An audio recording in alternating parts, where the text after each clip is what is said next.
Hello and welcome to the Swim Brief. I'm Chris DeSantis, and this week it's a solo cast. And I got a message to all the coaches out there that listen to this podcast. I know most of my audience is other coaches. It's also a message for myself. So anything I'm about to say, if it sounds a little bit harsh, just say like, oh, well, Chris, he's working through something on his own, and I guess I'll give him a break until the guys that he gives a lot of crap to come back at the end of the week. But my message is to stop saying the following phrase.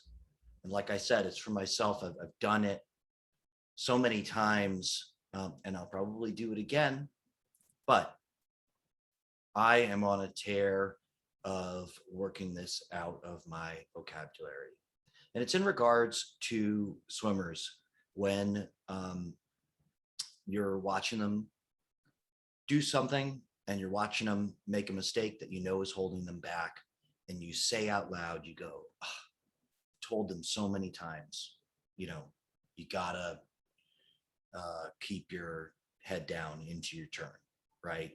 I've told them so many times that you got to hit this stroke count on breaststroke, et cetera, et cetera. You know the frustration, but I'm here to say you got to drop that one from your vocabulary. And like anything, if you want to drop a habit, you want to pick up a new habit, you want to pick up a new habit to replace what you have. Because if you just try to stop doing something, it usually doesn't work.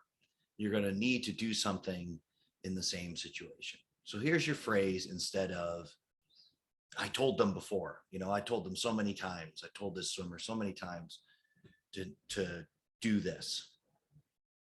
Say out loud or say to yourself, to the coach that you're commiserating with, say, they haven't figured it out yet. They haven't figured out how to keep their head down into a turn yet, or they haven't decided to do it yet, right? I mean, let's be honest, in coaching, sometimes you're watching people make a mistake and you know that they're not trying to fix the thing that is holding them back from doing better. They're not trying to make the correction. And the reason why I suggest that change is because what good does it do you to point out the obvious that, oh, I've told them many times. In fact, it's sort of a way of deflecting responsibility and just putting it all back on the athlete that you're coaching. And it may be, look, I've been there. It may be that they have a lot of responsibility, that they play a big part in that. But if you're still coaching them, then you're still partially responsible for teaching them what it is they need to do to improve. And focusing on a statement that's essentially, well, it's not my fault. What good does it do you? Right? I think a lot of us probably fall into this trap because we tend to coach working backwards from the best swimmers that we've ever coached. We essentially try to reverse engineer our coaching sometimes based on the best people that I coach. And that's not, I'm past no value judgment on that whatsoever. Because, of course, we know that some of the best, fastest people that we've coached, we know that some of what they do and the way that they respond to coaching plays a huge role in why they're able to swim so fast. So it isn't necessarily wrong to do that. But in my experience, I started my coaching career essentially as a Division I swim coach. When you're coaching people at the highest echelons, they are able to process adjustments really well and really fast. Okay. It is not uncommon, for instance, when you're coaching, like I was coaching at Georgia Tech, at a Power 5 school, to have athletes that you can tell them something once and they will make a correction from that point forward. They will just carry it, right? And that's amazing. And we all love that. We love the experience of coaching that way. We want life to be that simple. We want it to be that easy, but it's not. It's not. And sometimes, if you allow yourself to consider it, it's not because the athlete in question doesn't want to make the change, right? There could be a lot of things going on. I don't know about you, but when I was an athlete, I needed to be told things a lot of times before I got it. One of my earliest athletic memories was like any good all-American boy, well, half American boy, I played Little League baseball, and I was really bad at Little League baseball.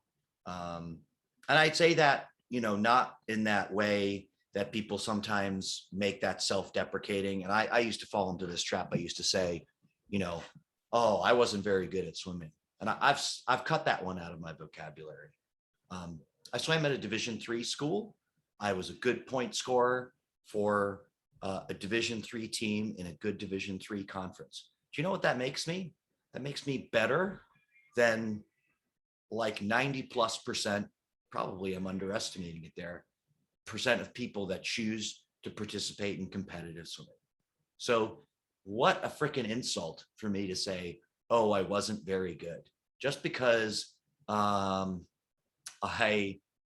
didn't go to a Division I school, or I didn't go to the Olympics. I mean, what kind of message does that send to the vast majority of people that you're going to interact with in the sport when you take everything that you've accomplished and you just downgrade? So that's not this type of statement. I was truly bad at Little League baseball. And I'll give you an example of it. And it has to do with what I'm talking about here with figuring stuff out. One of my most vivid memories was my friend Joe Fillo. His dad was the coach of our Little League baseball team. And I remember one day he looked at me, and we were in the Little League stage where your coach pitches to you. So your coach is just throwing you a meatball right down the middle, so that you can make contact. Well, guess what? I could not, for the life of me, make contact with that fat, slow pitch meatball that was coming right down the middle. And I remember Joe Fillo's dad, he looked at me and he said, Chris, you're going to dig in, and nobody's leaving this practice until you make contact. Okay. And the fear set in a little bit.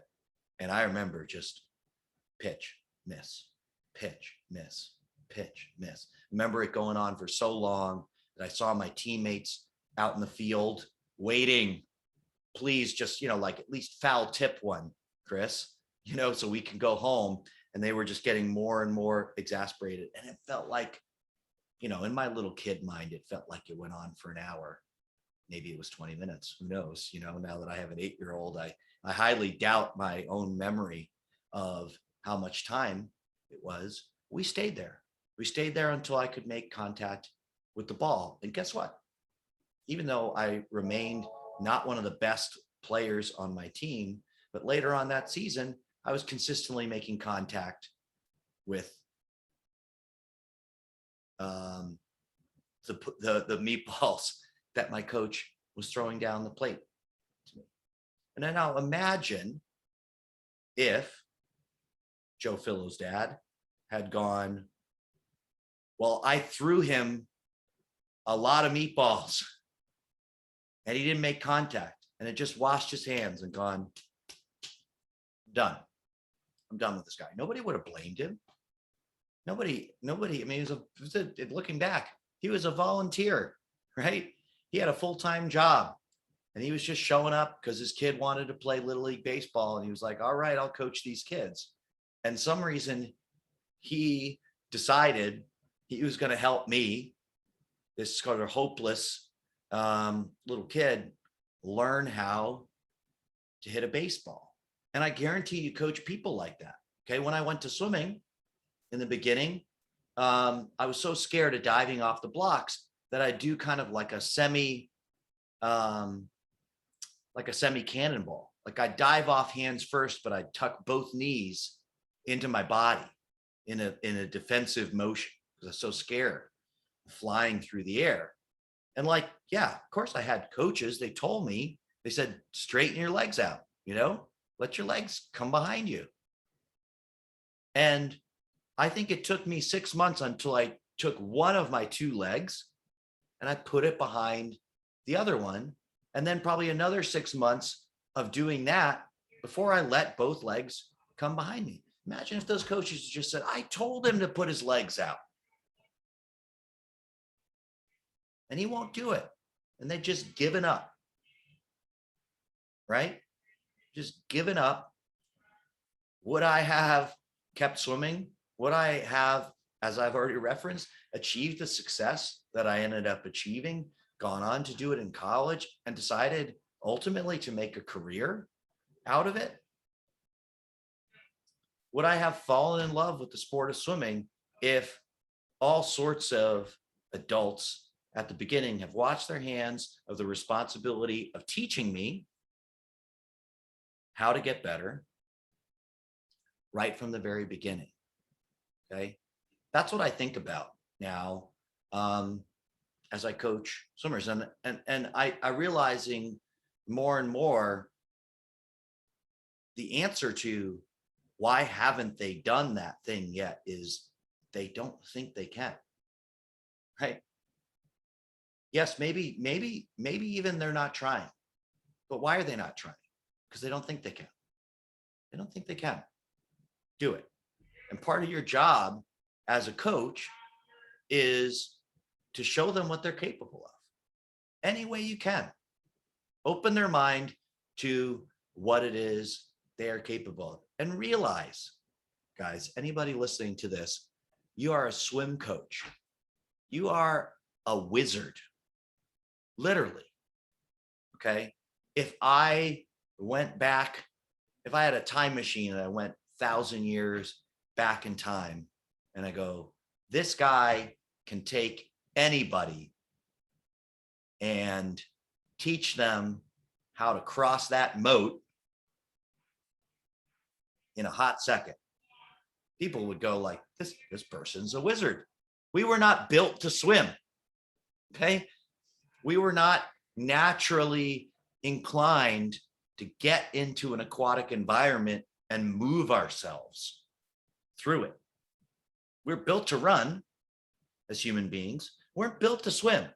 So the thing that you are teaching people is really hard.